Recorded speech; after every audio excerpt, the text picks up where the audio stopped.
When I told you guys that men are giving up and abandoning dating and relationships, it wasn't me validating your beliefs or selling you a dream. This is happening in real time and spreading like wildfire. The days of men chasing booty and pining for relationships are slowly but surely coming to an end now that men realize it's a no-win situation and they're better off being single. For far too long, we've been taken advantage of, used and discarded like a used tampon for our resources, and treated like crap for being quote-unquote too nice. At the same time, the POS men get all the rewards and the wet vice grip for free, and no matter what we do to keep our relationships going, eventually we get dumped and oftentimes we're the ones who end up paying for it.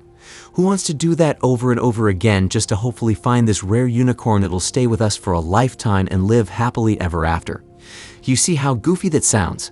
I'm supposed to spend my life searching mountaintops, under the ocean, digging up sands in the desert and through the skies to find this one woman that will never cheat, divorce grade me to kingdom come, always be obedient, and give me sex whenever I want. There's no way in hell I'm doing that ish, never. I'm not the only one who's thinking the exact same thing, because now we have normie men who have no idea what the crimson capsule is and they're checking out completely. Sure, some of them aren't fully committed to the cause, and if XXs started to treat them better and we get rid of no-fault divorce like what the Republicans are trying to do, they'll hop back into the system. But a few of them are done with all of the BS, and there's nothing anyone can say or do to make them go back to the cult of monogamy. That is where I am, and that's where you guys need to be if you're serious about not getting screwed by XXs and the family court. Remember this, just because a woman stays with you long-term and plays her role doesn't mean she's incapable of pulling the plug on a relationship or marriage when it benefits her. So you might get a so-called good woman who you marry thinking she's not like those other girls, and she loves you for you because you're a sucker for love ninja and a hopeless romantic. But what you lover boys don't see coming is the bait and switch when you're just about to retire or after your retirement, which is called a gray divorce. Ninja, if you get a gray divorce, it's over for you unless you're rich. Just understand you'll never recover financially. If your kids don't sacrifice themselves and decide to take care of you, which many of them won't because they're broke, it's Rapski. My G, you'll be working your old butt off until you drop dead mopping floors and nobody will care about you. They'll throw you in the freezer, ship you in a pine box, throw you in the dirt, and forget about you shortly after. You love ninjas think it's a game out here in these streets, but many men will tell you that they know an old man who got divorce raped in his retirement years and never recovered financially.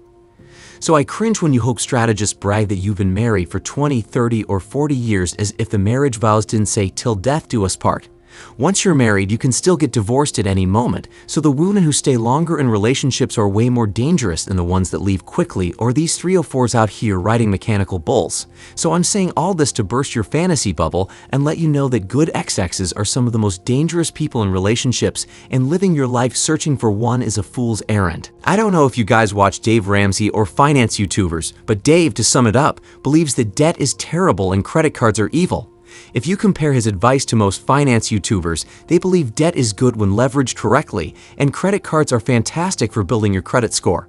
Now here's the deal: if you go with Dave's plan and never get into debt, or have a credit card and only buy the stuff you can afford with cash, there's very little risk, and you avoid all the BS that comes with going into debt.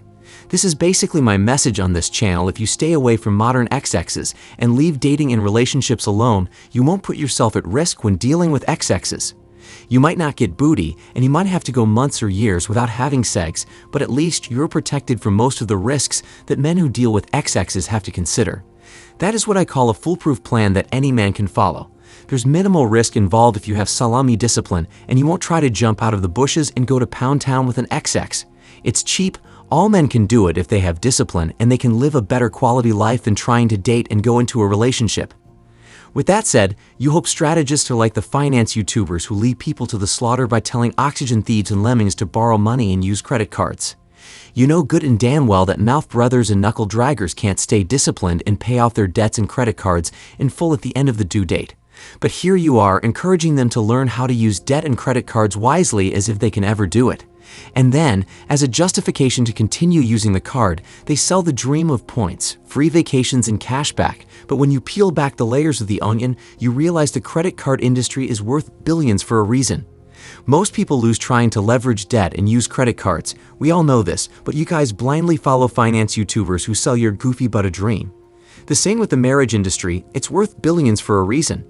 Suckers like blue pill ninjas listen to societal programming and other cultists of monogamy, and they blindly walk a woman down the aisle only to have almost everything they work to build, including the kids, stolen from them. If most men followed Dave's and my plan, they wouldn't fall for the debt and relationship traps because it's not a risky plan and almost everyone can do it. But if you want to be like the credit card ninjas and think rewards and points are worth it, then go ahead. I've never heard anyone get rich off of 2% cash back. The same can be applied to the prenup irrevocable trust, putting assets in your mom's name and offshore account ninjas. Following that strategy can still screw you over, and you'll have to spend a crap ton of money to defend it, which defeats the purpose. Ask Tiger Woods how's that irrevocable trust and NDA working out for him. This should be simple. If you don't play the game, you can't lose. If you don't try to leverage debt or use credit cards, you won't owe anyone or risk going into debt you can't escape. What more do you guys need to hear to realize that avoiding traps is how you protect yourself? Prevention is always better than cure. So if you want to win in life, stop dating and going into relationships in debt. It doesn't get any easier than that. There is no arguing this truth, by the way. I don't care how good you think you are in relationships or how responsible you think you are in leveraging debts and using credit cards. The facts are the facts. Avoiding dating and relationships is the only surefire way to ensure you never have to pay child support, alimony, and half or more of your assets. You can debate me all you want and go keyboard warrior style down in the comments section, but I know I am right and on the side of the truth. The same with debts and credit cards. You don't need them if you have the cash to pay for what you want, so delay gratification, sacrifice, and only purchase items you have money to buy. You can't go wrong for about 95% of the time if you pay with cash. Cash is king for a reason. They don't say debt is king. Debt is a slave master at best. There's no arguing this truth, but I'll be intrigued to see what you guys have to say in the comment section. Avoiding the things that can destroy your life and bring you down to rock bottom is the best strategy out there. Do I sometimes wish I had a slim thing in my bed that I could degrade and have fun with? Of course, I'm human. Just like the rest of you, I want to bust gallons of nuts inside women, but it's too risky, and monk mode is just the better option. You can't go wrong with monk mode and going your own way. It's just undefeated as a winning strategy. All the rest of the hope strategists are catching crazy L's right now and praying their wives don't pull the plug.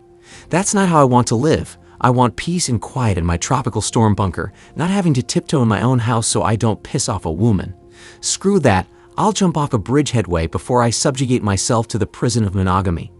At the end of the day, I can only deliver the message the only way I know, so I don't want any of you guys to like me or think of me as a savior. All I want you to do is leave these parasites and leeches alone and focus on yourself. Survival should be priority number one right now, not sniffing cheeks and humping legs. That shouldn't be a goal to strive for or a priority right now. Stay focused and fix your life before you try to get a piece of tail. And if you want to bust a nut, get a pocket peace sleeve and chill. Even paying a pro is becoming a little too risky, but that's an option if you know how to do it legally. I believe if you do it under the guise of it's prawn, you should be good because prawn is legal in the States and many parts of the West. So recording a pro and paying for the service as if you were shooting prawn should be legal if you do it right, but a fleshlight is the safest and cheapest bedroom experience right now. If I was to give out general advice for men who don't want to take any risk, then buy a pocket piece sleeve and go that route than paying for XX's sleeve. The truth is this, men are not dumb and clueless anymore. They know XXs are selfish and only care about themselves, and they are only trying to swindle men out of their money or seed to get a better quality of life. The trickery has been exposed, and a growing group of men are choosing singlehood over dating and relationships. Although this is the elite's wet dream, and all of us are playing into the hands of their agenda, however, we have no choice, gents. It's a dog-eat-dog world, so we must choose self-preservation, even if it means ending bloodlines. If you want to have kids, get a surrogate or have them overseas. Otherwise, if you're a broke ninja and can't afford a surrogate, you don't need to have kids and create more lemmings and oxygen thieves. Build your money up in the meantime, and when you can afford a surrogate, go and have some kids. Your timeline is not the same as women. Many of you will still be able to have kids in your 40s and 50s if you want to, so there's no excuse to have kids in America. One more thing, I don't recommend young men getting the snip. I haven't done it, and I'm never getting one, just to let you guys know. I don't want any parts of my body getting surgery unless it is a life or death situation, but that's just me.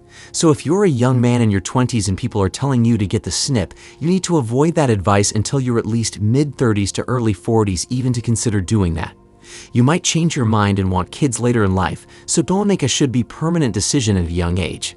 You don't need the snip if you're on monk mode, abstaining from 304s and using a rubber more often than not, so put that off until you're older. And for the guys that got the snip, more power to you. Unless it was a medical emergency, I could never do something like that, so shout out to you guys for making that difficult decision. So my brothers, you guys know what to do from now on.